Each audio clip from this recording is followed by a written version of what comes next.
would you like to improve your health and keep your family safe? You're listening to the Healthy Home Hacks Podcast, where we firmly believe enjoying optimal health shouldn't be a luxury. Healthy Home Authorities and husband and wife team Ron and Lisa will help you create a home environment that will level up your health. It's time to hear from the experts. Listen in on honest conversations and gain the best tips and advice. If you're ready to dive in and improve your well-being and increase your energy, you're in the right place.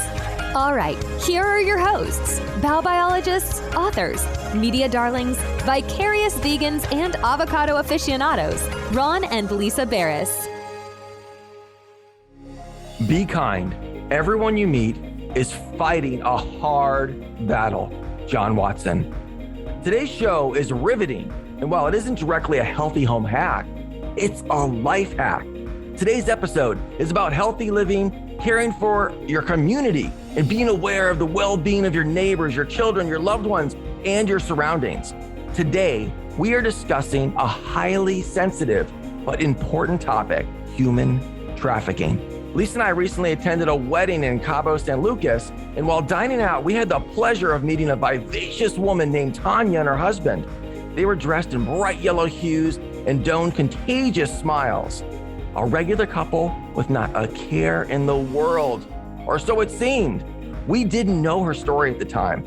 It wasn't until we started texting her that we discovered the horror that today's guest, Tanya Stafford, had endured as a child, riddled in trauma from sexual molestation, physical abuse, rape, and ultimately being sold by her own mother for drugs at the ripe age of 13. Most of us are familiar with NXIVM, a cult-like group disguised as a personal and professional development training company where the founder kept women as sex prisoners to service him. These women were brainwashed and branded. And while that makes for a riveting Lifetime movie, human trafficking is real and isn't limited to Keith Raniere, the Hollywood elite, Harvey Weinstein, or Jeffrey Epstein. In fact, human trafficking is a modern-day form of slavery involving the illegal trade of people for exploitation or commercial gain. Every year, millions of men, women, and children are trafficked in countries around the world, including the United States. A $32 billion annual industry, human trafficking involves the transport or trade of people for the purpose of work. According to the UN, about 2.5 million people around the world are ensnared in the web of human trafficking at any given time. The top 3 nations of origin of trafficking victims are the United States, Mexico, and the Philippines. Human trafficking impacts people of all backgrounds. According to the 2020 Global Report on Trafficking in Persons, victims are trafficked for sexual exploitation, forced labor, forced criminal activity, coerced into begging, into forced marriages, organ removal, and other purposes. Globally, 1 in every 3 victims affected is a child. Girls are mainly trafficked for sexual exploitation, while men and boys are used for forced labor. Children are even trafficked into labor positions in textile, agriculture, and fishing industries. In 2019, 62% of the victims in the U.S. were identified as sex trafficking victims. 30% of global human trafficking victims are children. That's right. And according to the United Nations, people of all genders, ages, and backgrounds can become victims of this crime. Parents, if you're listening, be aware that many children today are approached by traffickers on social media. In fact, the UN Office on Drugs and Crime has identified 2 types of strategies: hunting, involving a trafficker actively pursuing a victim, typically on social media, and phishing, when perpetrators post job advertisements and wait for potential victims to respond. Human trafficking is a hidden crime, as victims rarely come forward to seek help because of language barriers or fear. Traffickers may come from the same poor social and economic background as their victims, or be successful business people offering victims better opportunities. They can appear trustworthy and be friends or relatives even. Sometimes even parents are involved in trafficking their own children, which is what happened to our guest today and she is going to share her riveting story in just a few minutes. Today, Tanya is a survivor, activist, humanitarian, advocate, speaker, trainer, and author. She has a degree in early childhood education and is certified mediator, a registered level trainer with the Texas Early Childhood Professional Development System. She's a 2-term board member of Head Start of Greater Dallas, Texas Head Start Association, and HSGD Policy Council. She has also been trained by Texas Against Sexual Assault. Her passion and focus remain to protect women, young girls, and children. Today, Tanya inspires audiences to believe in themselves and remind them that the past does not determine your destiny. Tanya, welcome to the show. Thank you. Welcome, Tanya. We're so honored to have you, Tanya. Thank you. I'm honored to be here. Thank you. You are one brave woman. You are an incredible person. I'm so happy that our paths crossed in Mexico just a few short weeks ago, and that we have this opportunity to share with our listeners this so highly sensitive, highly important topic that is rarely talked about. And I know you've dedicated your life, and I know our listeners are really going to love this, and it's going to change a lot of lives. And I'm looking forward to hearing from you and all the great things you're doing. But let's get started. Yeah, that's right. Let's get started. So can you share more about your childhood and how this all began, Tanya? So my childhood, and thank you for that introduction again. My childhood was really a childhood of didn't know any abuse, was staying with my grandmother. I was being raised by my grandmother and grandfather. My mom had always been on drugs, so we only knew her coming to visit, leaving at periods of time, years. And so my grandmother had custody of us. Well, not legal custody, but she was raising us. So I had my foundation, which was my grandmother. She was a nurse, a midwife. So I wanted to be a nurse. I wanted to be a nurse after her. You had a good role model there, right? With my foundation. She was really the epitome of our family. My mom was adopted as well. So her background was not of abuse because she was adopted as a child, as an infant. And when she grew up, she looked for her biological family, which her biological family was a family of, they came from a background of trauma. We didn't know this because we really didn't know them. So my mom went out there, was on drugs. We always respected her like my grandmother told us. I was taught at a very young age how to cook, how to clean, how to comb the girl's hair, how to take care of my siblings because I was the oldest girl. My brother is the oldest boy. And so it was normal to our family to do the things that I was doing. She taught me everything. It was 5 of us. And we did what we needed to do. Yeah. Big Mama was amazing. She was amazing. I wanted to be like her, the nurse that she was, and delivering babies and all the above. So I had a normal childhood. We went to school. We did everything. My dad was around. So I wasn't a fatherless child. My father was in our life up until my mom came back. I was 8 years old. And she told my grandmother that she got herself together and she wanted her kids back. My grandmother had no legal right to keep us. So she fought against it. I really need to see that you got yourself together. I'm just not going to hand these kids over. And she was like, well, you can't keep them. Mom, you can't keep them. And so Big Mama was like, y'all have to go with your mom. We really didn't know her. Yeah. Because how old were you when you went to live with your grandma? We were infants. Oh, infants. Okay. Had us Yeah. in infancy. So we were pretty much like her kids. She was in and out. We knew who she was, but we never stayed with her. Right. She would come for holidays. She would eat and she would leave. That's just what drug addicts did. And back in the 80s, it was the crack epidemic. So we knew what was going on in our community, but we were sheltered from a lot of things in our community with our grandmother and grandfather. And so when she got herself together, we had to go with her. Wow, that's So hard. it was scary. It was really scary because we really didn't know her. But she had an apartment. It was big enough for all of us. It was called Dixon Circle. And this was to paint a picture, this was in Texas, right? This was in Dallas, Texas. Dallas, Texas. Dallas, Okay. Texas, right in the heart of Texas. Okay. Dallas is in the heart. And I came from South Dallas. I came from a place called South Dallas, the southern sector. So those of your guests that might see this that's in the Texas area, they'll know exactly where I'm talking about. We went to that apartment. It was big enough for all of us. It was big enough for the 5 children and my mom. It was 4 bedrooms. She had a bedroom. The boys had a bedroom. I ended up having a bedroom by myself, and other 2 girls had a bedroom because we were the girls. Yeah. Yeah, that's a good sized place. Yeah, It was a good sized place. It was really big, 1 bathroom, but we were used to that. That was the true test of the relationships. It was something, but I knew how to take care of everything. So it wasn't a big deal. We got along. And I remember after getting settled in a few months later, she brought this man home.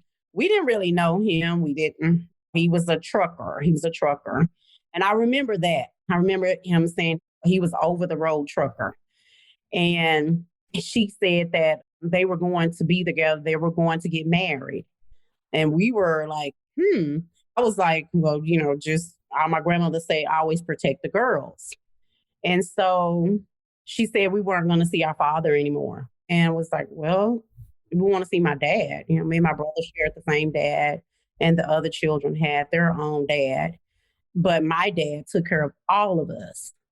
And so we weren't able to see our dad anymore. Wait, how old were you at that moment, Tanya? I was 8. 8. Okay, that okay. And he didn't have any parental rights at that point, or it was just kind of a legal system and having to go through that? Legal system. Yeah. It was the legal system. And my dad had his own business. He had graduated college. My dad was very educated. So school was instilled in us. And my mom, she only had a 6th grade education. So I got my education from my grandmother and my father's side. Wow, that's good. Yeah, so I was reading at a young age. So I knew a lot. I had to help her a lot as well. Since she only had a 6th grade education, I had to read for her, had to read with understanding. We went on the system. We didn't even know what the system was. We didn't even know what food stamps were. We didn't know what any kind of government assistance was because my grandmother took care of us. Right. We didn't know anything about government assistance. Wow. And when she would go to the interviews, I would have to go with her and read. And so wow. I learned to comprehend because she told me I had to read with the understanding. She was like, you better explain everything that this paper says to me. So I was reading big words. Yeah. For anybody. Legal forms. Yeah. I was reading legal forms. And I was okay with that because I liked learning. I loved learning. So it was like fun for me. Put it like that. It was fun for me. I was excited. About reading, challenged. And didn't understand really what was going on. So after him moving in, I was getting ready to turn 9 years old. It was right before Thanksgiving. My birthday is either on Thanksgiving or after Thanksgiving. Oh, we're not going to forget that now, Tanya. Yeah. I'm a Thanksgiving baby. And I remember the holidays coming up and they did get married. And he said, I'm y'all new daddy. Daddy again. And I was like, oh, I don't think this is good. At 9 years old, I was like, I don't think this is good. I remember our first Christmas with her. It was really amazing because we had a Christmas with her. We always had a Christmas with my grandmother. And we did get quite a few things and different things like that. And he bought those things and my dad didn't get to see him. But right after, not too long after that, the new year came. And I remember him coming into my room and he was like, I'm checking to see, still a virgin. I'm checking to see if you were still pure and different things like that. And so I was like, well, he's an adult. So I didn't know any better. And I remember just being so violated, our bodies react to anything that's sexual because we are sexual beings. And I remember it wasn't right. It just wasn't right. And I remember him going into the other girls' room, and they were way younger than I was. And I was thinking like I had to protect them. So what I did was move them into the room with me. Oh, that was good. Into the room with me. Wow. And I would stick the knife in the door so that he would come in. Mm-hmm. And he would beat the boys. I remember them just getting beatings all the time with extension cords. Whoa. So he didn't beat the girls? He was just molesting us and violating us sexually. Wow. And your mom now at this time, was she on drugs? Did you know? She had started very heavily. She was heavy on drugs. And so she was kind of in denial. Do you think she knew that this was happening? She did. She did. Oh, wow. She was working at one time. And I remember because she was doing really good. She was doing really, really good. We didn't have any problems. But she started disappearing at times. And I knew how to take care of the kids. So that wasn't a problem for me to take care of the kids. And I remember when she would disappear at a time, he was still coming in and out of the apartment. Oh my God. We were left like vulnerable. Right. And because he was over the road, but he was still coming. And I remember when she didn't come home for months. Wow. What? So I already knew what to do. I would wash our clothes on my hands, and we had a washboard back then. And my grandmother had already taught me how to use the washboard. So I would wash the clothes. I would hang them up. All the clothes, no washing machine. You had to hand wash everything.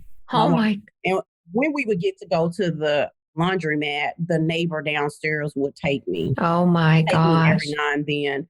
But most of the time I already knew what to do. So because Big Mama had a washboard and we would hang the clothes outside on the line with the clothespins.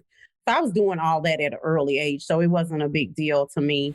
And I remember I have to get them up for school, had to feed them. We had plenty of food because we were on food stamps. And like I said, I didn't know about government assistance, but I knew when those food stamps came, we had to go to the store. So I made friends with the neighbors downstairs. And so she would take me to the store. She would take me to the store. I knew how to grocery shop, and I knew how to You had to grow up so fast. Yeah, fast. And I probably fried chicken better than anybody. I cooked some greens and cornbread and stuff from scratch. I was doing all of that at an early age. Oh my gosh, that's so young. To school. I would walk them to school, and then I would walk back up to the school that I was going to, which was called Pearl C. Anderson. And they were going to Joseph J. Rhodes. And so I would take them down there, and then I would go back to school. Oh my goodness. And we would always meet at the crosswalk. I always told them they walk up to the crosswalk, and then we would go home. So that's how we did it. It was like I walked them to school, make sure they go into school, go in their classes, and then I would hurry back to school so I wouldn't be late. I was a straight A student. Really? You were like groomed to be an angel, like an earth angel. Take care of your sister, your family. Now you're taking care of all these people. Wow.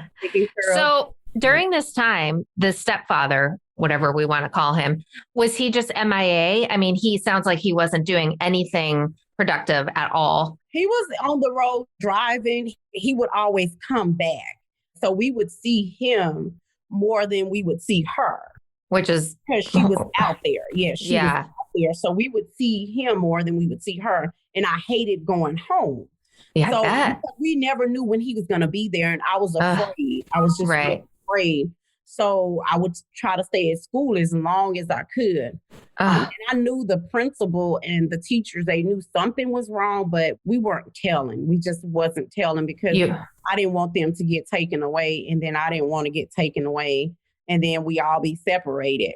Okay. So that I want to highlight that because anybody who's listening that is going through something like this or knows somebody that is, that's probably a question that always comes up. Why didn't you call the police or go to your grandma or... Because you had a fear and he probably put that fear in you, right? That if you speak out, I'm going to take your little siblings away and you're going to be separate. So that's a real fear because that was your nucleus. That was your love. That was your home. That was your bubble. Yeah. So why didn't we call the police? It's because we were taught not to call the police. Oh, At okay. an early age, you don't call the police. You don't call CPS. You don't call.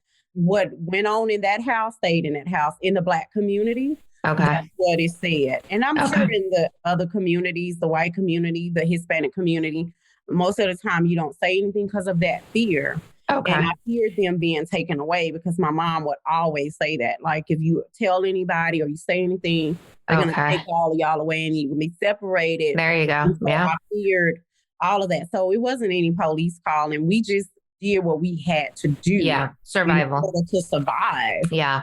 That's So crazy. my survival mechanism was, as long as they weren't hurt, and if he was going to do something to them, just do it to me. So if the boys were going to get beat, just beat me. Whoa. And he would. He would. I remember him beating me with the extension cord, and I would go to school. I wore long pants, so it didn't bother me as long as they were good and they were able to sleep. And so I would just take all of that so that they weren't harmed. And I just so emotional to hear this. I would go to school and I would fight. I fought all the time.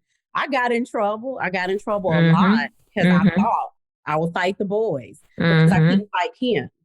And I remember because you couldn't fight him. Yeah, so you were fight him. So yeah. I would fight boys. You can pay me to fight your fights because they would give me their 50 cents and $1 to fight the bullies and everything. And I didn't start anything, but I didn't run away from anything either. So Tanya, that's so funny. Let me paint a picture. When we met you, you were just like this glowing person, this vibrant personality. She still is. Friendly. You still are. It's so kind. I had no idea that you were this hardcore, tough person. I was a fighter. You still are. Something else. And my principal, I remember, and he and I reconnected after 20-something years. And he would be so mad at me. He could paddle me. And back then they paddled. Yes. I remember they did that in my elementary school. Yeah. Yes. I could take a paddling and be back in there 30 minutes later. And he'd be like, Stafford. He always called me by my last name. My last name is Stafford Manning. And he would say, Stafford, I don't know what I'm going to do with you. And I was just like, okay, well, I'll be back later. He's like, don't you dare. And I would just fight all the time. And so he said, I know what I'm going to do with you. And I didn't understand that because I was just in the 6th grade. I was 5th, 6th grade. I was like, I don't care what he's talking about. He can whoop me and I can be back in here. But he said, I'm putting you in choir. Don't ask me to talk about a punishment. Don't ask me today. And I was like, okay, I don't think she can handle me either. Her name was Miss Battle. And I remember when I first went in there, she just laid the rules down. She scared me more than anybody. And she had those drumsticks. And I was like, I am not going to mess with her. So I'm not because she would whoop her hands with those drumsticks. And she actually found me through speaking because I talked about her and she reached out to me through social media. And she was like, I am so proud of you. Oh my God. And she's like, don't be telling people that story. Too late. Back then, you can really be charged. Now I'm in middle school. And we had people that were doing drugs in middle school. Wow. And I remember somebody asking me to try something and they were just like, she ain't going to do nothing. She's going to waste our stuff. That's good. They knew you had your standards. Yeah. Wow. So I didn't do anything. And I remember the perpetrator that she sold me to, I remember seeing him because we were latchkey kids. And there was this house that we used to go to all the time. And her name was Tanya. Her name was Tanya too. And she was older. She had a husband. I didn't even understand what that was. But all I knew is that everybody was there and she would feed us. She was the dealer that your mom was getting? She was just somewhere to go. She was just somewhere to go. And I liked her. Oh, okay. So your mom would take you there? No, we would walk down there. So okay. If you can envision the projects were unit right here, unit right here, unit right here. So a unit across the street and all through there was units. So you can take different little routes to get there unit. And she stayed 3 or 4 units down. Okay. Like an apartment complex kind of? Okay. Mm-hmm. Bunch of buildings. It was called the projects because nobody comes in there. Oh, Everybody gotcha. goes out because, drugs were being sold. They come in, get their drugs, and they go back out. Gotcha. And I remember when he started coming to Tanya's house, I never really paid attention because I was down there having fun. She would play cards with us. She would let us play games. She had kids and she had a husband. I was just excited about just people. Yeah. And I remember I remember something being said to the fact that she's just only 13 and never really thought about it. I just kept going, playing and different things like that. And this woman, Tanya, was only 13? I was 13. Oh, okay. I was like, wait. Oh, the perpetrator. Oh, okay. And I remember being told that he had already scoped us out. Oh, wow. He knew my mom was on drugs. Oh, wow. He knew that her husband was on drugs, and he started giving them money and drugs. So the transaction for me had already taken place. Oh my gosh. So this guy, do you think he lived in the neighborhood or do you? Because the first house that he took me to was 5 minutes away from where I was sold. Was the project. Okay. So paint that story. So I was the day that happened. I was down to Tanya's house and I was playing and she cooked. And I remember they were serving us. It tasted like soda. But I learned later it was 2 liters of some alcohol in it. Oh, my God. It was some kind of alcohol that was in it. And I remember feeling really dizzy. I was like, I don't feel good. I just feel sick because they were just giving it to us. Mm-hmm. And we thought it was soda. Yeah. Everybody else had stopped drinking it, but I liked soda. Mm-hmm. And I was like, okay, but I felt sick. Afterwards, I was feeling really sick. And I remember him saying, you can't go out like that. You can't go home like that. And I was like, now this is the guy who you were sold to? Okay. And this was at the woman Tanya's house? Oh, okay. So she's in on this. She's in on this too. Yeah.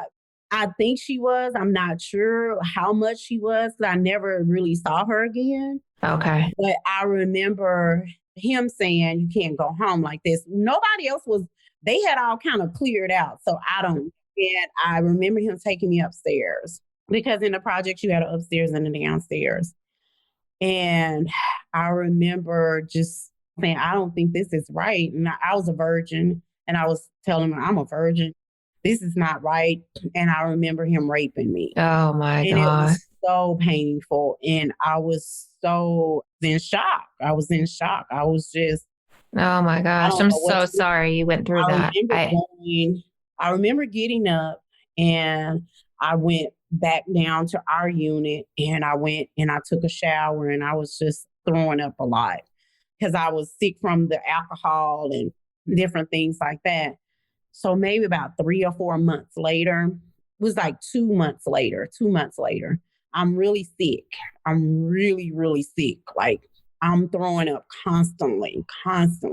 And I remember my mom, she was like, what is wrong with you? And I told her, I was like, the guy down there, he raped me. And she was like, don't say that. Don't you ever say that again. You were just being fast. You just put your fast ass down. You were just being fast. And I was like, no. I didn't do anything. I had my clothes on. We took my clothes off and I'm explaining everything to her. And then she was like, bitch, you're pregnant.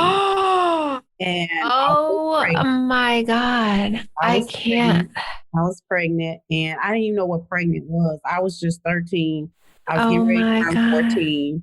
And I remember like, what is pregnant? I was like, what is pregnant? I in middle school, but we hadn't got to that part. Mm-hmm. And I remember just asking like, what is pregnant? What is pregnant? She was like, you're going to have a baby. And I was like, well, how does that happen? I'm asking questions now. Yeah. And it's your fault. And I know, that's victimization, right? It's your fault. It's the victim's fault. Somehow I became to understand what pregnant was. I became to understand what was happening to my body. And then she told me that I was going to have the baby. It's going to be 9 months. And they hid the pregnancy. They took me to a private doctor. And I'll never forget, his name was Dr. Maynard. I'll never forget. I was so sick. I was so sick. And I remember they took me to a private hospital. I was in and out of school because I was so sick. Went to a private hospital and I delivered a 6-pound, 3-ounce baby.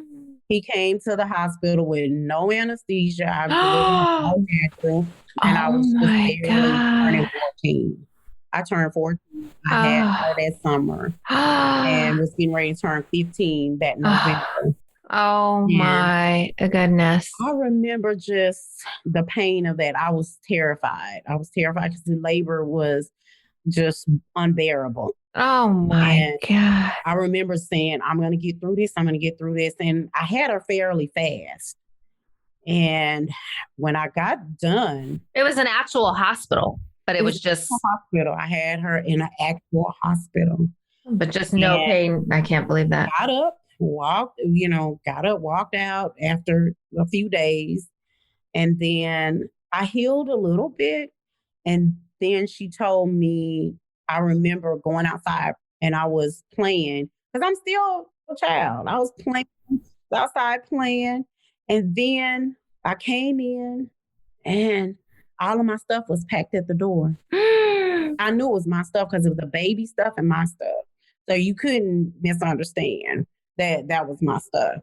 And then she said, bitch, you gotta go. What? Like, what? I said, well, what did I do? Like, did I not clean the toilet good enough? Did I not clean the kitchen? Oh my God. Did I not cook? I would try to remember to do everything and not the baby. And I did change the baby. Oh my God. And she was like, you gotta go. He had given her last payment. And she gave him, he gave her the last payment. Oh, this is. And so I know it was my stuff.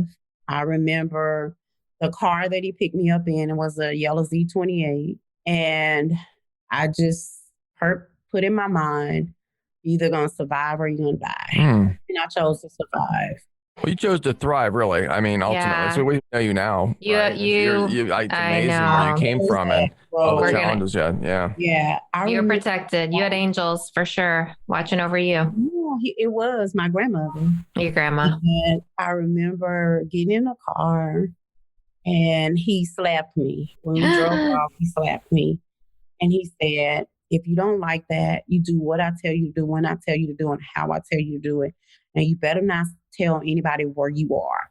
And I said, okay, yeah, I didn't like getting hit because that's what her and her husband did. And I didn't like being called names because that's what her and her husband did. And I tell people when I was rescued, I had to look at my birth certificate because I didn't know if my name was Tanya, bitch, or hoe. Because that's what she called me all the time. She never really called me by my name. She would call me by my middle name sometimes. Oh my God. She would just call me bitch or hoe. Wow. You're not going to be anything good for but having a lot of children. Oh my God. I remember. Was she like that with all the children? No, it was just me. Just really? Just because you were the oldest? Mm-hmm. Her aggression was mostly toward me and the oldest boy. That was her aggression, was toward us. And we have the same father. We share the same father. Might have been toward him. Yeah. Yeah. I said, okay, whatever you tell me to do. I remember the first house that I went to, it was his grandmother's house. And she told me, don't tell anybody I was there. And she's like, if you tell anybody anything, they're going to take him to jail. And I can't have my grandson going to jail. I'm going to try my best to help you, but there's not much I can do. You just do what you're told to do. Whoa. I mean, the parents in on it. That's crazy. So I did. I wouldn't talk to her much. I just focused on when he was letting me go to school. I just focused on getting through school. I was in the 8th grade now, and I'm trying to get through school. That was the thread that ran through everything that actually kept you sane, I imagine, right? Yes. You're focused on, you're the straight A student, making sure you want to make it to the end. You can save your family. You can save yourself. It was so amazing that you actually came up with that at such a young age as a stake in the ground just to get through. School, and I was going to school. She would take me to school sometimes and I would ride the bus. However I got there, I got there. And I was still in making A's. I was still making A's and B's and taking 7 classes and doing everything that I needed to do. All I wanted to do was finish school. I got through 8th grade and I remember asking him and her if I could go to my 8th grade prom, not knowing that's going to be the last time I go to school. Oh, you were living with him and the grandma in the same house? His mom or his grandma? Grandmother. His grandmother. Oh, wow. Not his mom. His grandmother. He was raised by his grandmother and his dad, I guess. I just remember saying, I won't tell anybody that I'm here. I just want to go to the 8th grade prom. I actually put those pictures in my book because those were the last memories of going to school. And I got to go to the 8th grade prom. And it was the most magical night that I could ever have imagined. Got to be a kid, and I have pictures where I was in the 8th grade prom. She actually bought the dress, and she said, "You can't tell anybody you're here. Can't tell anybody you're here." And I remember him taking me, drop me off at the front door, and he was trying to come in. And there was this teacher. I remember her. I have a picture with her. She told him grown people can't come in. I don't know if she knew, but they didn't let him in. And I remember just having so much fun that night, not knowing it was going to be the last time that I see anybody. Oh, wow. And it was over. It was over. And I remember school was your safe haven, right? Yeah. And I got in that car and I held on to those memories. I for dear life, I just remembered everybody. I remembered everybody's name. I just remembered. And then I'm getting ready to go to the 9th grade. And then I'm pregnant again, pregnant with the second reason. And I say my reasons because they were my reasons for living. They were my reasons for no matter how they got here, abortion wasn't even an option because I was so young and that wasn't going to happen. And it would raise too many red flags. Now in school, people weren't suspicious when you were pregnant. They didn't took me out. Oh, okay. Both times. Yep. Right after that, I didn't go back again because he said they would ask too many questions and be too much suspicion. So I didn't get to go to school anymore. I remember half of my 9th grade year because I had a great principal, Mr. Lewis, Dr. Lewis. I remember him. He always called me by my last name too, Stafford. And he's like, "You're going to make it. You're going to make it." Just those deposits. Remember my English teacher. Her name was Miss English. Her name was Miss English. You have a good memory, Tanya. Yeah. Well, those are the moments. Battle, Miss English. Remember every single person that was there for you. All the giving you. They were the ones that I held on to. Those little words, Tanya. I mean, now we're going to get into the work that you do today, but those like encouraging those little words just to a passerby, somebody that you might suspect, right, is even having a bad day or, right? You don't know their stories. It kept me sane. Okay. That's important. I hope everybody remembers that. Give the smile to the stranger. Give the encouraging word to somebody because as friends, hope. You're someone's hope. Yeah. Yeah. You never know what those little words could just mean to anybody. And I just went on holding on to those words even in my darkest times. And I remember the second house. We moved out from with his grandmother and went to the second house. And then I was pregnant again, not like maybe 7 months later. I wasn't even 18 years old. 3 babies. I remember saying, "Okay, you can make it through this too." And he was the biggest baby that I had. And I was probably about maybe 110 pounds. I was so tiny. And I remember just trying to make it through that pregnancy because it felt like I was going to die. He was so big. He would cut my breath off. He was just so big. He was 13 and a half when he was. Oh, wow. That's a big baby. I was barely 18 years old. I wasn't even 18. I had him 10 days before my 18th birthday. And I had all of my children in the hospital and nobody asked any questions. Really? Nobody Wow. Nobody asked I think anything. the hospitals now. He made all the medical decisions. He said I couldn't have any anesthesia. He said I couldn't have anything. And Why was that? You didn't want to spend the money? he said that it would hurt the kids. So I couldn't have anything. So when the nurse would ask me, ma'am, do you want anything? I was like, I'm not even a ma'am. I'm sitting up there thinking in my head, I'm not even a ma'am. Yeah. I'm just 17. A baby yourself. Yeah. I'm not even 18 years old. He would just look at me and I was like, no, because if I take anything or if they give me anything, if I say anything, they're going to beat the hell out of me. And because I tried to tell with my second son, I was at Parkland Hospital and the doctor was like, what are you doing having all these kids? And I was like, oh, I ain't saying nothing to him because he's going to go tell him that I told it. So we just be quiet, have this baby, get my butt up and get out of here. Did they think the guy was your boyfriend or your father? No, I think they thought he was either my father, uncle, or somebody. Okay. Yeah. He was older. So no questions was asked. No questions was asked. How much older was he? Do you know? I believe I was 13 at the time. He was 26. He was 13 years older than I was. Oh, wow. So 17, I was just count from 17 plus 13. He was that old, 30 years old. Oh my goodness. And I remember just saying, I'll make it. And I tell people it was the most painful time of my life because but I always remember what my grandmother said, they can have your body, but they can't have your mind. Don't ever give anybody your mind. Oh, that's true. And he could do anything that he wanted to do to my body, but you can't have my mind. I was split from one end to the other. Sex was painful.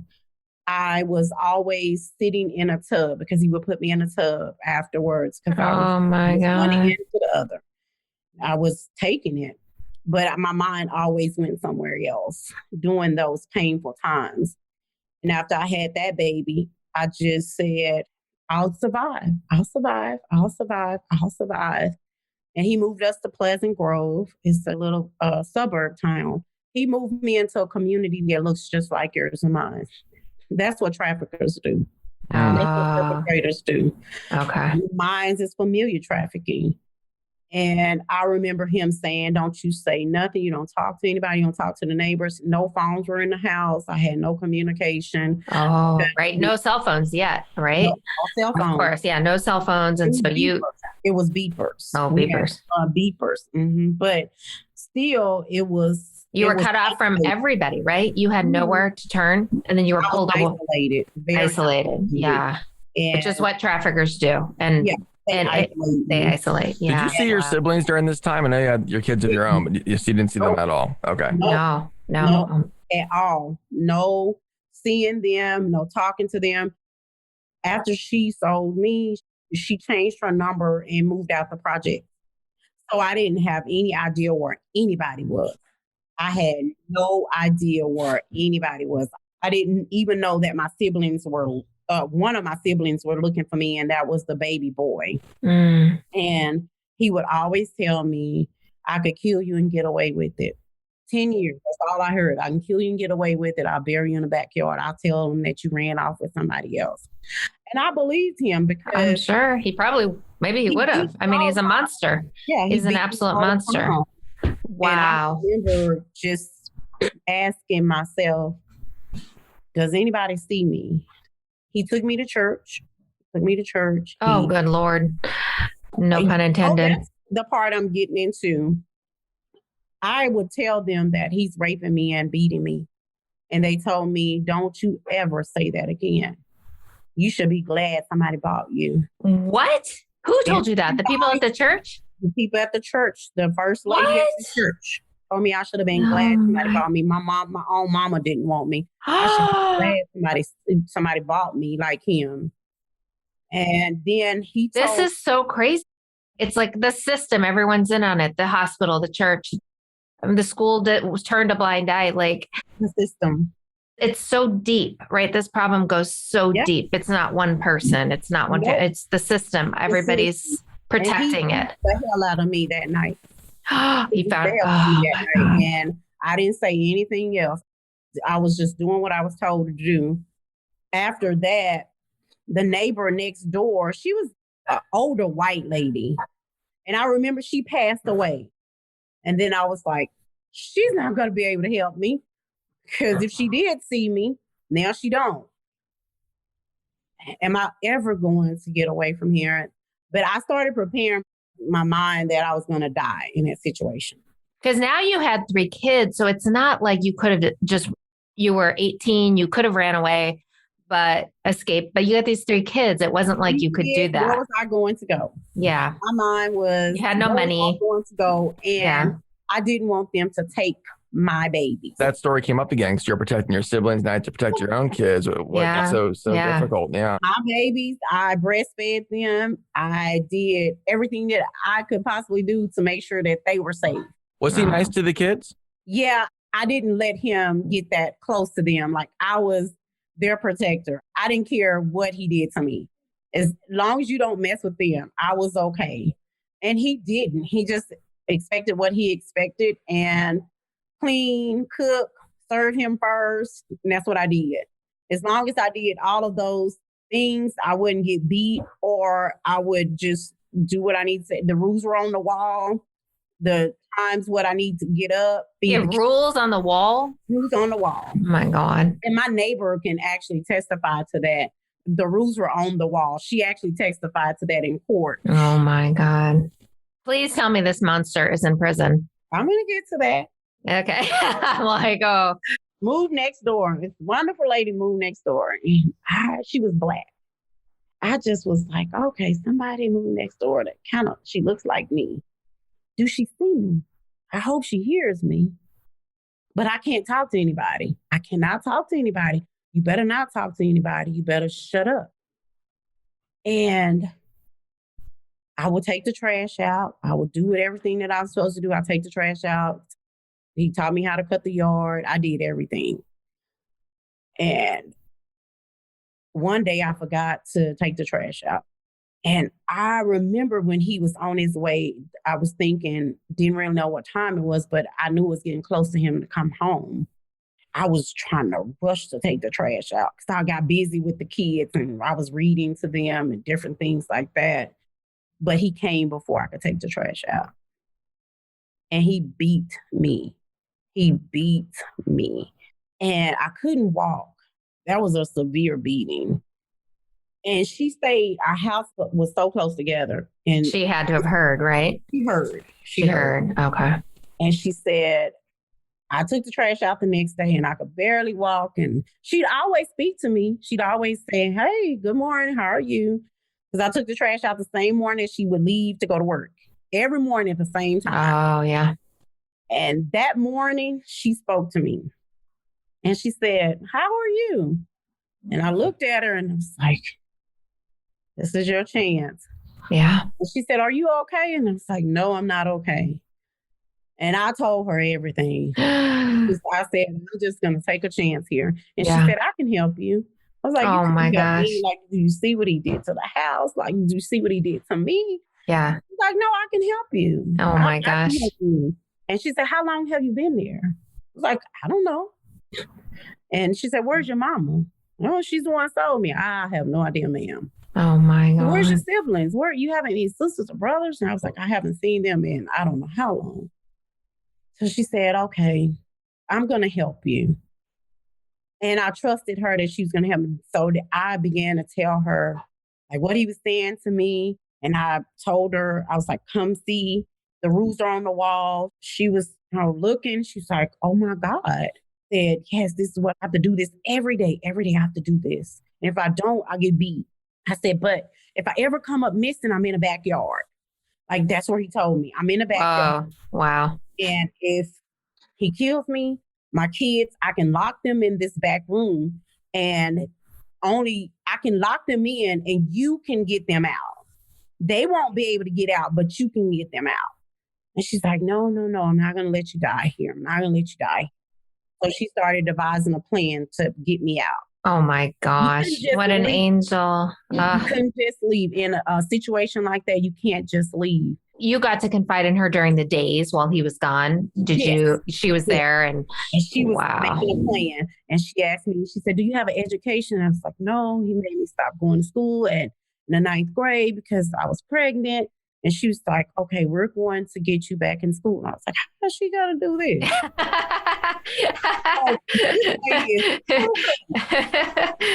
But she had it all planned out. She would take me to GD classes. Really? Take me there before he got back, and I would be back every time before he got back. Oh my gosh. I obtained my GED.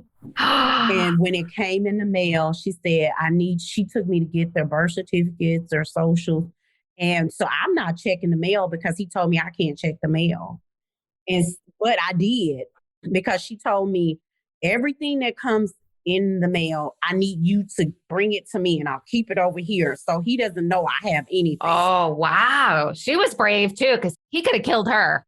Yeah. When it was time to go, I'll get all my stuff. Yeah. And she helped you get your own birth certificate or the birth certificate? Oh, because you didn't have any identification. No. Yeah. She took me to do all of that. Oh my God. What an angel. All of that. Somehow she talked them people into a lot of stuff. Yeah. And I was shocked because she knew what to do. And I don't think she knew what to do, but she did it. Oh. She was like, I looked up to her. Like she was like my grandmother, my sister, my mother. She was just everything to me. Oh. I just remember telling her how much I loved her. Oh. And if I didn't make it, just remember that I loved her. Oh my God. Wow. And she always said, if it gets bad, you throw something out the window or you get my attention, I'll call the police. So the police had been there. I was going to say, yeah, I'm surprised that wasn't the first. It wasn't, they put me up under domestic violence because it wasn't very recognized early 90s. They would make somebody leave and I couldn't tell them really what was going on. Yeah. And then he would come back. Yeah. I remember going this time after church. I was trying to tell again. And I had gotten strength, like, you're not going to keep doing this to me. And I don't care what these people say. He was like, oh, I am. And I remember the pastor's wife, all these parishioners and the church folk, they had came to me and they sat me down and was like, he told us that he was going to kill you. Now, they didn't report this. They just told me that he said he was going to kill me. How he was going to kill me, he was going to strangle me with his bare hands. And the first lady said, but if it's meant for you to die by his hands, you will die by his hands. What? These are the church people? Yes. These are church folk. I call them church folk. I call my neighbor God folk. You really didn't feel, I mean, if it wasn't for this woman, you literally had nowhere to turn. That's crazy. I got back to the house. He left. And I told her, he told him he's going to kill me. I think it's going to happen. He was saying, no. I'm going to call the police. If something happens, you come out the window, you throw something you have to do to get my attention. That day, it was so chaotic. It was so chaotic. It was so much noise. It was a lot of noise. And I remember the kids crying.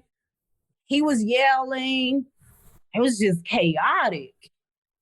And I was trying to drown him out, but not drown my kids out.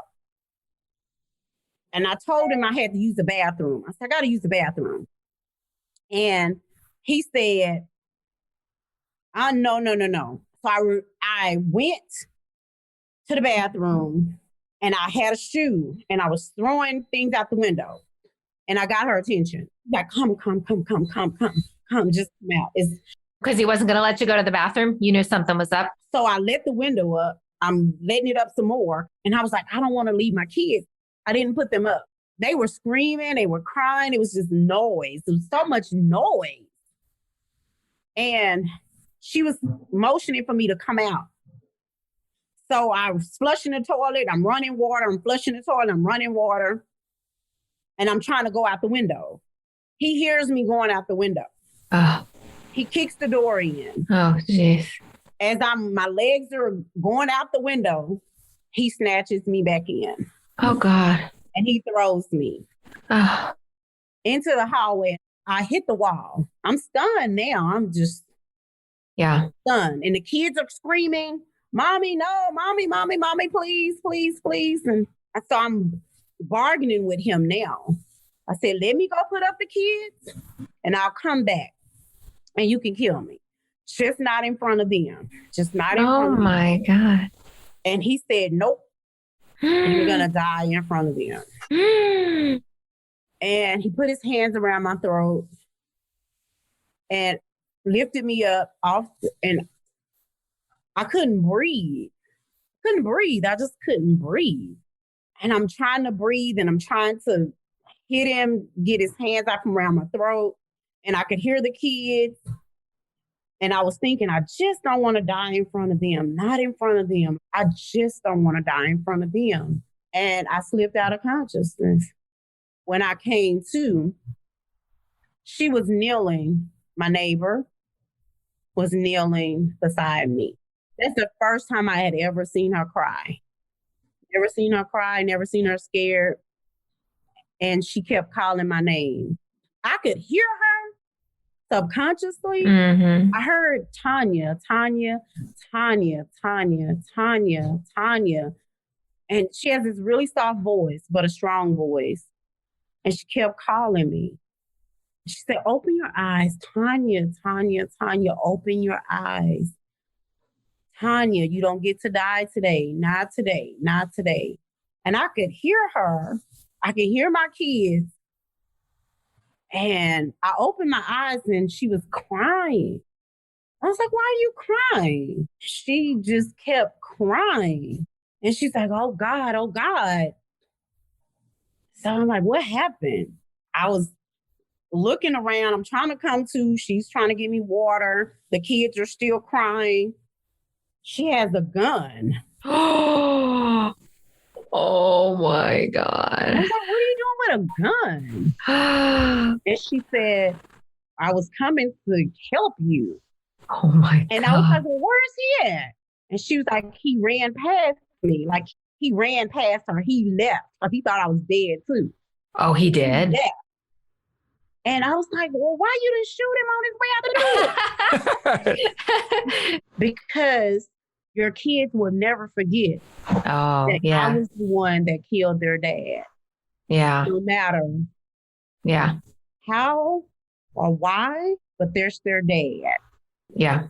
And I did not want them to always remember that trauma. Auntie Nita killed their dad. Yeah. And they already have enough trauma. So police come, everybody's there, ambulance, everybody's there. And they was like, "Next time we're coming to a crime scene. So you're leaving." I gathered as much as I could gather. She gave me all of mine. And she said, "Hold on to these. Don't give them to anybody.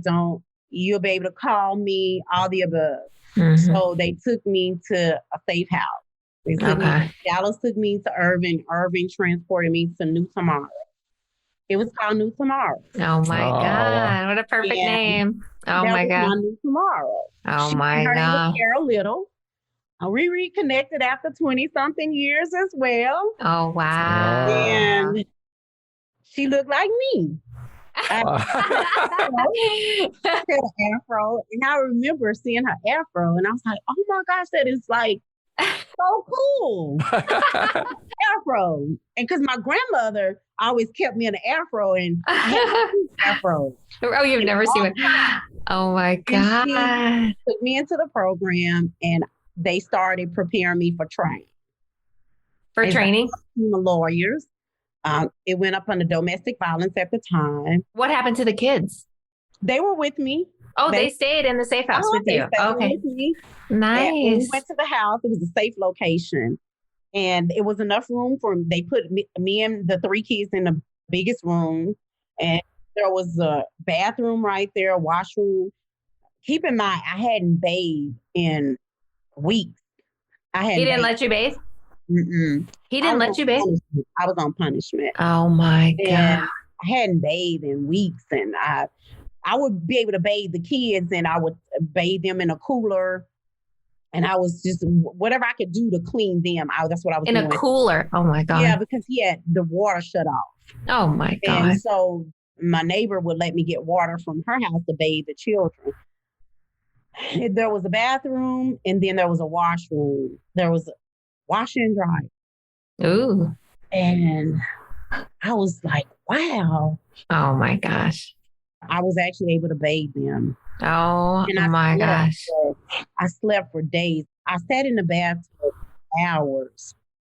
I was in heaven for a second. Then they prepared me that I went into counseling, trauma-informed care. Didn't know it was called trauma-informed care then. And I didn't get a chance to lie. I didn't get a chance to hide. I was 23. I was getting ready to turn 24. So you were with that monster for what? How many? A long time? What? 10 years? 10 years. 10 years. Oh my God. And I was preparing. They were preparing me. They told me what was going to happen. He got served. They actually found my mom. Everything. Oh, wow. He had to respond because it was against him. What is this group called? Just so people listening know, the group that rescued you and took you to the safe. I mean, it was the police, but then did they work with? Yeah, the police did all that. Okay. Dallas police took me to Urban. Urban transported me to New Tomorrow. And then she put me in therapy, group therapy. We just didn't get a chance to lie about nothing. They were so open. They were just telling everything. So I didn't get a chance to say, be quiet, don't say this. They were just laying it all out there. It was a safe space for you. Yeah. You knew. Yeah. And so I couldn't lie about nothing. I was in therapy. I was in intense therapy. And it's approaching trial. Trial is approaching. Trial is approaching. And I remember asking, like, what's going to happen? What's going to happen? Can anybody tell me, like, what's going to happen? They were trying to explain to me, but again, I'm 23. I'm getting ready to turn 24. It was October. I remember it was because it was getting cold. It was raining. They transported me to court November. We were going back and forth. Team of lawyers, domestic violence. It was women against domestic violence. I'm asking questions like, what's going to happen? Is he going to go to jail? Is my mom going to go to jail? And all of this. We got to wait till we get to trial. We get to trial. They took me to court November 27, 1996. Never forget. I'm in court. My mom, they actually found my mom, came to court with the church folk. Oh, wow. Wow. On his side? All this is documented. Now, you never mentioned this. Did he do drugs? Was he like a druggie as well or no? No, he's just a mean person. Okay. Yeah. All right. Wow. Evil. Better word. Evil. Okay. Evil person. Yeah. They were all in court. It was noisy too. My baby brother, he was 18, getting ready to turn 19 at the time. He told me he had been looking for me for 10 years. He's like, I've been looking for you. I've been searching for you. Nobody would tell me where you was. I've been all over South Dallas. I couldn't find him. Wow. My mom was there. He was there. The church folks was there. My neighbor was there. She had to come and testify about what she seen, what she did to help me. And it was this noise. Oh, your mom had to plead guilty? She came. So I'm getting to that part. She came. It's noisy. Everybody's making noise. And the judge was like, okay, I'm shutting this down. Who do you want to stay in here? Everybody got to go. Everybody got to go. He put the church folks out. I told him I wanted my brother to stay and my neighbor to stay. So they stayed. My mom stayed, him, and then he was able to call his witnesses and stuff. It was so noisy. I was kind of in la la land. I was cried out. No, I didn't have any more tears to give because he would just torture me, stick me with pins. He was evil. What? Safety pins. When I didn't. Oh my God. He said that was his way of trying to get me to flinch and stuff like that. I told the judge everything. Everybody's crying now. Everybody's crying. I don't know why everybody crying. I want everybody to stop crying. I told my neighbor, I was like, why is everybody crying? Like, I'm sick of everybody crying. The judge is crying, the lawyers are crying, everybody's crying. My mom admitted to what she did. He admitted to buying me. All that out in the open. Everything was out. Wow. And she admitted that she was on drugs. All the above. The judge took a recess. Like, what is he taking a recess for? He just needs to come. He needs to just get them. And I'm just 22. I'm 24 that day. I'm 24 that day. That day. Wow. November 27th, 1996. I was 24 years old. I turned 24. In the court on your birthday. Wow. On my birthday. The judge comes back. He says, I'm sorry. I am so sorry. The hospital system failed you. The school system failed you. Everybody failed you. Now I have to fail you. He's talking about statute of limitation ran out that day. No. If they could have brought me to court 2 days before or no. Oh my God. What the? So they walked out of court cheering. What? He was going to get him for statutory rape, get her endangering a child, all the above. But November the 27th, 1996, they issued protective orders. They issued all the protective orders that he could possibly issue me. Stuff was wrote down. And I'm looking like, what is he talking about? My neighbor was crying and she was like, you don't understand what's going on, do you? And I was like, no. And she said, Tanya, nothing's going to happen. Not even a slap on the hand. Nothing. So what do you mean? She was like, what that means is they brought you to court too late. It was my 24th birthday. So they went from 14 to 24, 10-year window. Their lawyer's plan? No. How would they not know that? It wasn't recognized. It wasn't caught. It wasn't caught. It just wasn't caught. But he still attacked you and you passed out. Isn't there a penalty for that? Rape, attacking, everything? Yeah. But the only thing he got was fined for court fees or something like that. Oh my God. He was also granted supervised visits. This is this insanity. I remember just going out the court and I was numb. So I was asking my neighbor, what do I do now? Like, what do I do now? I'm just 24. I'm in this situation. I don't know what I'm going to do. She said, you just go on with your life. God will help you. God will provide for you. I don't know. I don't know anymore. It was raining. It was my birthday. I was everywhere. And we were walking to her car. They were walking. I couldn't even drive. I couldn't even drive. You didn't know how to drive? No. Nah, they know how to drive. And I asked her to let me drive. She looked at me strange. She's like, you don't even know how to drive. I drove you here. So, you know how to drive. She said, well, why do you want to drive? And I said, well, I'm not going to tell you. And she said, well, I'm not going to let you drive because you can't drive. So I said, well, can you do something for me? She was like, what is that? And I said, well, he's going to walk across the street. Can we accidentally run him over? And she was like, Tanya, we can't do that. I was like, it'll be an accident. She was like, no, we can't do that. I was like, well, what do I do? So you go on with your life. You raise your children. You raise your babies. You do the best that you can do. You be the best mother that you can be. You love your babies. And I'm going to be here every step of the way. And I was like, well, that's not fair. Everybody's just walking away, just happy. She said, God will get them one day. You never know. God will get them. And so I just said, okay. I got into a low-income apartment. I began to raise my children. And I was working odd jobs. I worked in 3 jobs at a time, take care of my babies. And I said, well, this isn't working out. Then I got into a relationship that ended up pregnant with my last daughter. And when I say she was our little rainbow miracle child because she wasn't supposed to be here, I just said, you was fighting to be here. And I said, what do I know how to do best? Take care of children. So I opened up a daycare. Aww. A person taught me how to get my license for daycare. He was like, you need to start charging to keep people children. It's like, I can't do that. I'll just do it. People Yeah. just do what they can do. I got licensed to open up a daycare and I began to just take care of children. After that, I raised my children. They all graduated at the top of their classes, honors.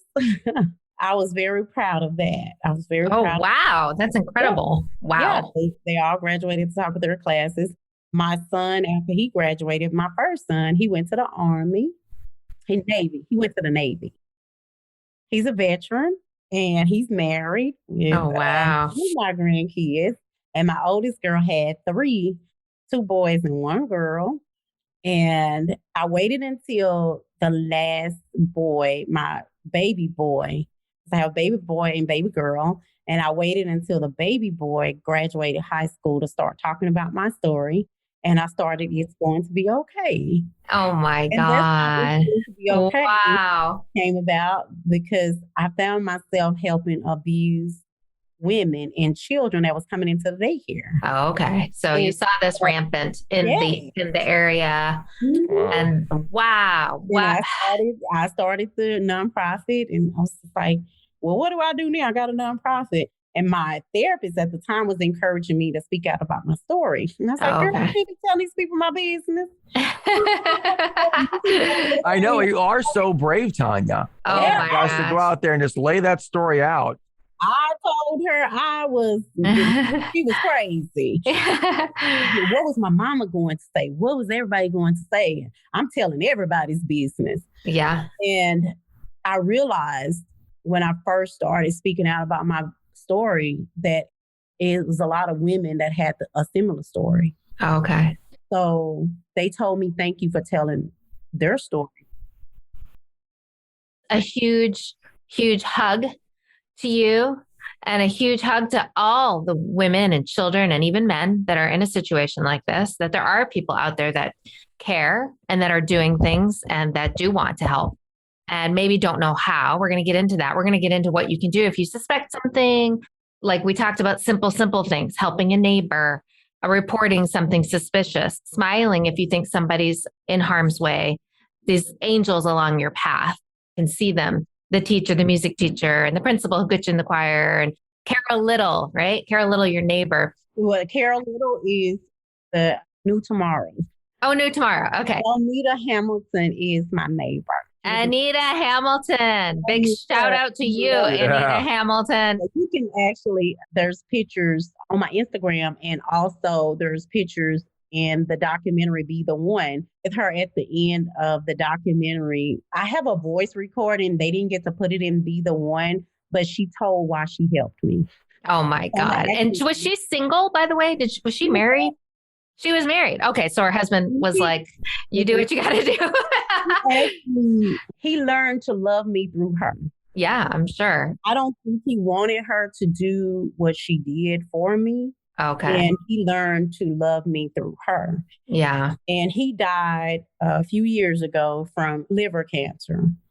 And before he passed away, he asked to see me and my children. He asked to see me and my children. And we went one by one in the room.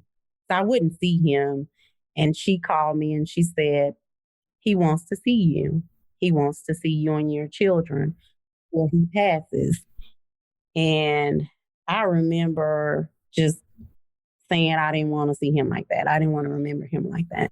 And he said, I went. She said, he doesn't look bad. Just come. And, he wants to see you. That's his request. He wants to see you and your babies. I went in. I let the kids go in first. And my sons, my daughters, we went in. And I was the last one to go in. He was at home. And he said, she taught me how to love you.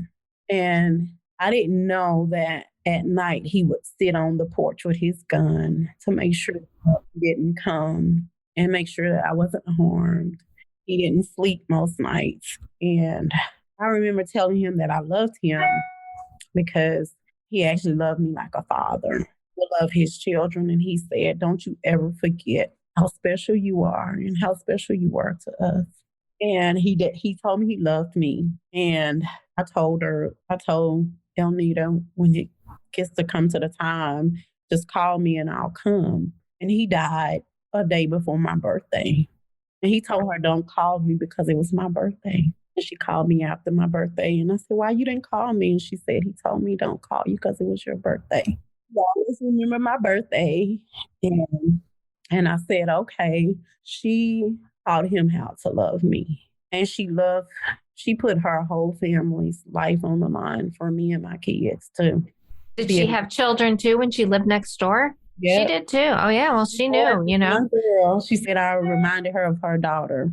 Oh, oh my God. She want somebody to do it for her daughter. Oh, thank God for her and that story. Everybody needs a she. Everybody needs everybody. Yeah. Everybody needs a she. Oh my God. Thank you so much for being so vulnerable to share this story. I'm trying to hold back the tears through this whole thing. It is a movie and it's like a movie, but it was your life. It was your story. It's not a Hollywood movie, although you do have a documentary. Can you tell us a little bit about that? Well, Be the One. I was approached by the Attorney General. He actually sent people looking for me. I thought I was in trouble. And they were interested in my story for training purposes, how trafficking can happen right next door to you. It can happen in your neighborhood. It's familiar trafficking. And you have to, be able to recognize it. And I said yes. I think that was my year of yes. Oh, I love that. And I said yes and didn't really know what I was in for. And I remember filming and they said we had to go to the house that I was kept in. And I didn't go on that street. Even after I was rescued, I wouldn't even really visit Elnita because she still stayed there. He was still there, and I didn't like her when he was next door. No, he left though, didn't he? Yeah, he left. Oh, okay. Yeah, the house ended up being empty for a long time, and she said she thought the house was possessed because nobody could stay in that house. She said people would move in and they move out. Yeah, I believe in energy. Yes. And everything has an energy and you can feel it. You can feel it in a home. You can feel it sometimes even in a city or a town. And music has energy. Conversations have energy. Yeah, everything. Colors. Yeah. So if you sense, what's that? I said yes. Yes, exactly. If you sense that, and that's your intuition too, talking to you, right? Saying, hey, something's not right.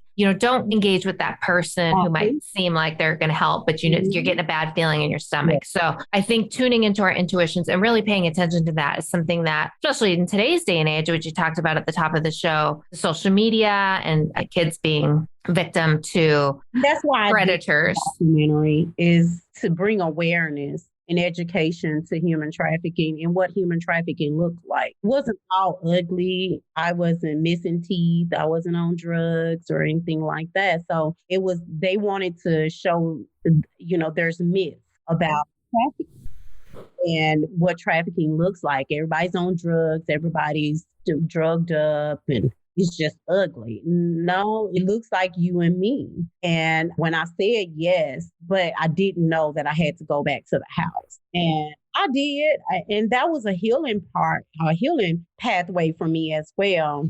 And then after we filmed, I was contacted about housing the young lady in the documentary that you seen with me. I was contacted to help her because she's younger. And I said yes, but I was like, well, where am I going to put her? And then I said, well, I started operating out of an apartment. I housed her and some other ones. I have an apartment for almost 2 years. Nobody knew we were there. So I started taking in victims and taking care of them and raising money to take care of them, taking care of them out of my own pocket and doing things like that. And then maybe that second year, almost into that second year, ended up getting a house for use by a church. Isn't that ironic? Yeah, that is ironic. A different church than the other one. The God, the real church.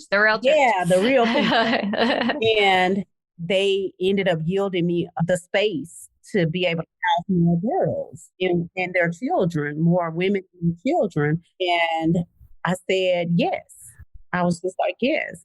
So I opened up that safe home to provide direct services counseling. That was one thing that they had to do is go to counseling, intense trauma-informed care counseling, and they were all open to it. And so we started providing the services that they needed. And I knew what they needed because I needed it. So I was able to relate to them. And I remember Elnita saying, I watch you all the time. And I didn't save you to sit on it. So you're doing what you were purposed to do.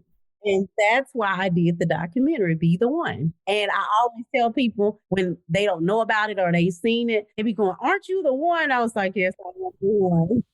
I really am the one. Congratulations on getting that documentary made. That's incredible. And for listeners, Tanya's nonprofit is called, it's such a beautiful name, It's Going to Be Okay. And the acronym is IGTB OK. The website's igbtok.org.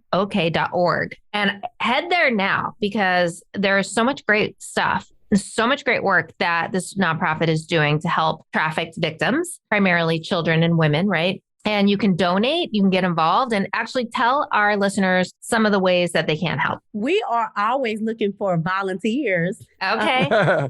In the South Dallas area? Are you still in the area? In Dallas, Fort Worth, all over.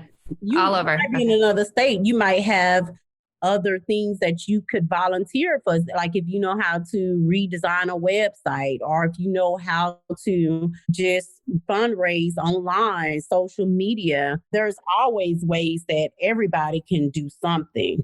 We're not limited to Dallas. We're everywhere. So I say get involved everywhere, nationwide. And all the time, funds are always needed. So go give. If you don't want to be directly involved, you can monetarily get involved. I've been privately funded for the last 7 years. So the foundations and corporate America, individuals raise money for us to continue my work. The work that I love doing. I actively go out and rescue. I am actively participating in rescues. I actually sent you a screenshot last night what we were dealing with. I am out here. I'm in the trenches. I tell people I love the trenches. And your husband, we met your husband in Mexico. And he seems like such a lovely man. You guys are so adorable together. And you were obviously doing this work. So he's a supporter of that. And is he involved at all? Yeah. Support my biggest cheerleader. I love John with everything in me because he supports everything that we do. He understands those 3 and 4 o'clocks in the morning. He understands what I do, being out. And I am always armed, so. Oh, good. You know how to use a gun? You've taken your training? Yeah, honey. I don't know. Where was I reading that? Maybe it was in one of your videos or somewhere that women, oh no, I know who it was. It's a friend of mine who's a matchmaker, and she had a crazy experience of a guy randomly that she met that started threatening her. Turns out he had been doing this to lots of women. And she's like, well, ladies, take those gun training classes, know how to use and be comfortable, even self-defense. But let's be honest, if you're in a really dangerous situation, you should. Yeah. I don't go anywhere without, I travel with my gun. I'm very safe. So, and I appreciate John for loving me where I am and for who I am and what I do and how I do it is because this is my life. This is my life work. He's a veteran, as I mentioned before, and he's in corporate America. He works for the government. And just an amazing husband. Yeah. He is. He's a great guy. I can tell just by looking at you. What a great ending, because you're in your journey of this beautiful work that you're doing. But like, you found your Prince Charming, you found your path. He found you. He found you. Did he? Oh, I love it. He pursued you for buying them. Oh my God, how cute. Okay. What kind of dancing, Tanya? That's a thing, because I had Ron taking swing classes with me when we were first dating. Dancing. It's amazing what those guys will do, right? It's amazing what we can get them to do in the wooing stage. I call it the wooing stage. Grandmother. I love being a grandmother of five little people that call me Granny. I don't look like a granny. I know I'm so cute. No. Well, you had your babies early. We know that. Yeah. Wow. And you loved your babies and you have full custody of obviously of your children. And they're grown now. They're 32, 31, and about to be 30 and 24. oh, wow. Oh my gosh. My mom Wow. is good on her. You're the youngest grandma ever. Yes, they call me the cute grandma, the grandma that does everything. I go to the football games. I go to the volleyball. Oh my gosh. Yeah, I love it. And I want to tell our listeners too about something really spectacular that you did. And that was you testified at the Texas State Senate Hearing Committee for Human Trafficking. And you got the state of Texas to recognize January as Human Trafficking Month. And that's HB 2290, right? That's the name of that. So kudos to you, Tanya. That's a big deal. That's very hard to do. Yep.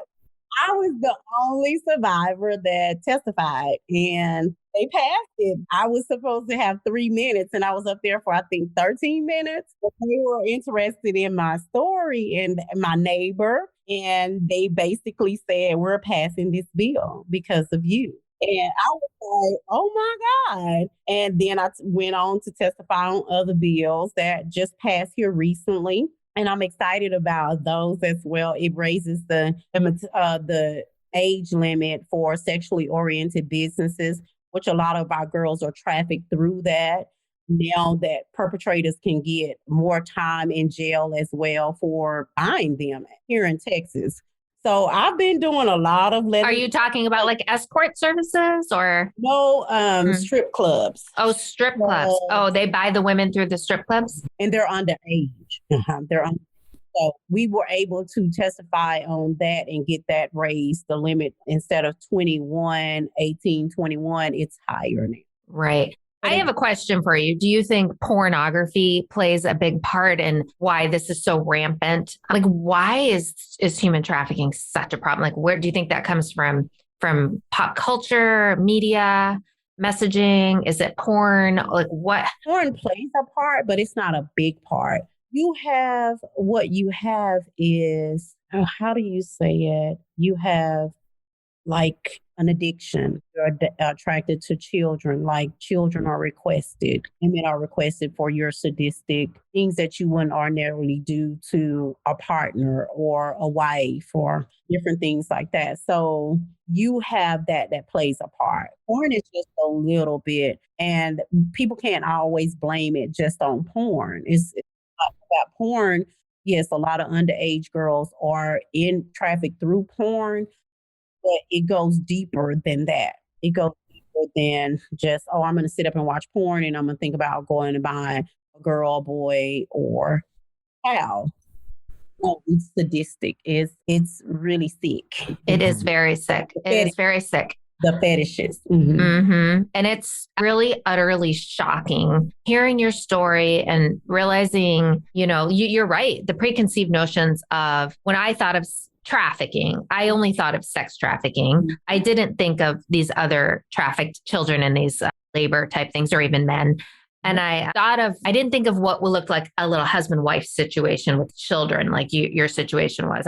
You were never married, right? But I'm sure people thought that was your husband. So you don't think of that. They did. Oh, they made you marry him. Okay. So like from the outside, people thought, they're just having some marital problems. Yeah. Well, he's a bully or whatever. Before then, they thought that was my husband and I was just a baby.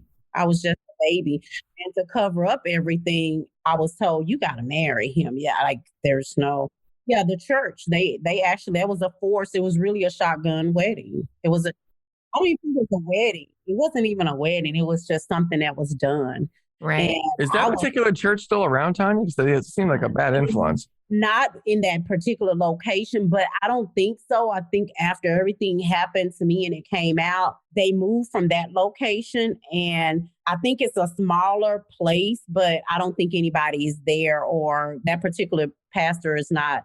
He might be still pastoring. I don't know. Yeah. But it's so sad. I mean, I mentioned at the top of the show the Jeffrey Epstein and the Harvey Weinstein and that cult and these things that a lot of people are familiar with. Yes.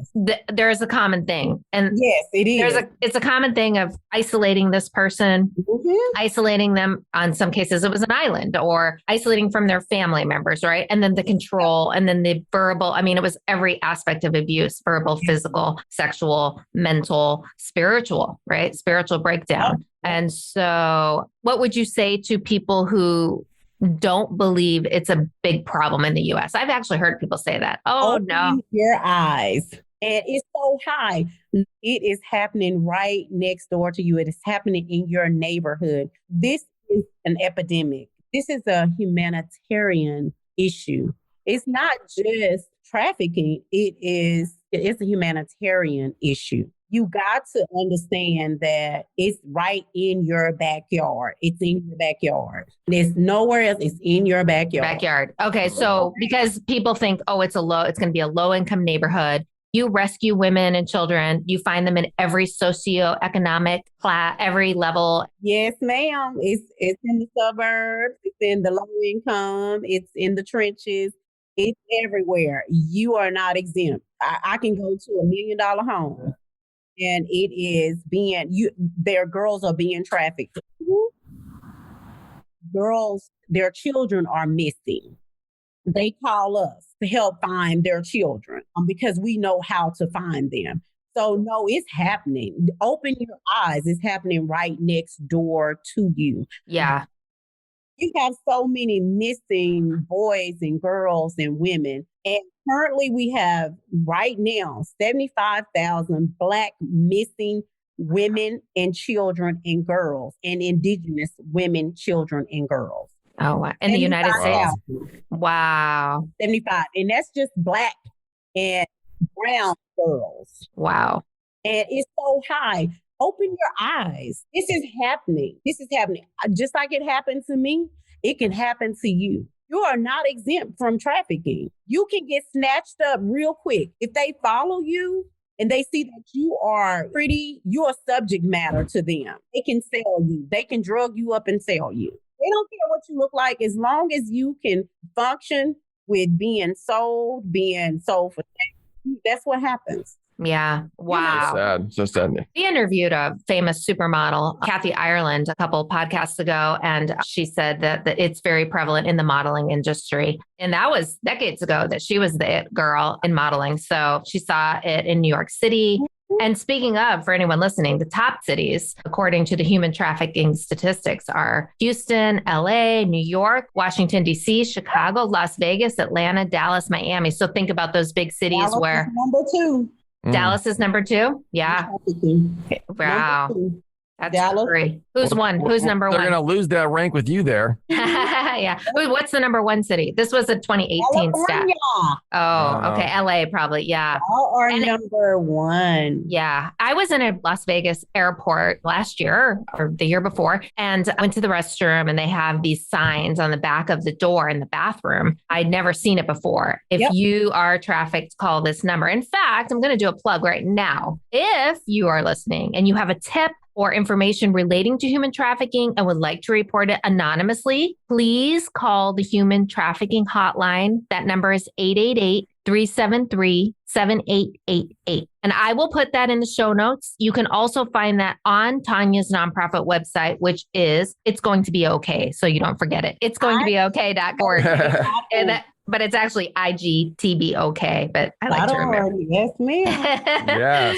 My baby. All right. Well, this has been so incredible. I can't believe we've gone on 2 hours. This is officially our longest podcast to date. I know we could talk even more, but what would you like our listeners to take away from today's show? And I think you kind of said it. Be aware. Don't be naive. With social media, is that the big thing you're seeing right now? Is that That's our biggest challenge right now is social media and recruiting through social media and all the social media outlets, Instagram, Facebook, Snapchat.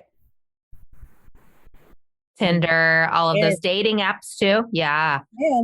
Dating apps too, being recruited. They're recruiting underage, 18 and over. I would say everybody can do something. Okay. Nobody is exempt from doing nothing. Yeah. If you suspect, report. I don't say go do what my neighbor did, but if you don't want to get directly involved, there's organizations just like mine. I want you to volunteer with us and I want you to give to us because we are providing direct services and give. If you don't want to be directly involved, sponsor something. We have a gala every year. We didn't have it last year because of the pandemic, but get involved. You can sponsor something. You can send some diapers. You can mail some diapers. You can, any and everything. There's always a need that can be filled. Find a need and fill it. I love that. Wow. I love that. Don't think anything's too small. Because, you were a woman who would have easily crammed you and your babies into a tiny little room if someone had opened that up to you and been, right? I mean, we're talking about survival. And so, yeah, I love that. Donate your time, donate your money. Prayer, I think I talked about praying. All the time. We cannot get enough prayers. So those that are still out there, pray for them. Those that we can't find housing for, that's what we're raising money for, is to provide more housing, because I sent you the screenshot. We rescue all these victims and we don't have anywhere to put them. Okay. So that's still a problem. Okay. That's still a problem. We need to help with that. Everybody needs to help. Everybody go to the ronandlisa.com/podcast to find this episode. And please just do anything you can to help. Anything. And continue to uplift us and get involved. I love people. Oh, that's obvious. And we love you too, Tanya. Great job. We love you, your courage and your bravery. Yes. Big love coming from California.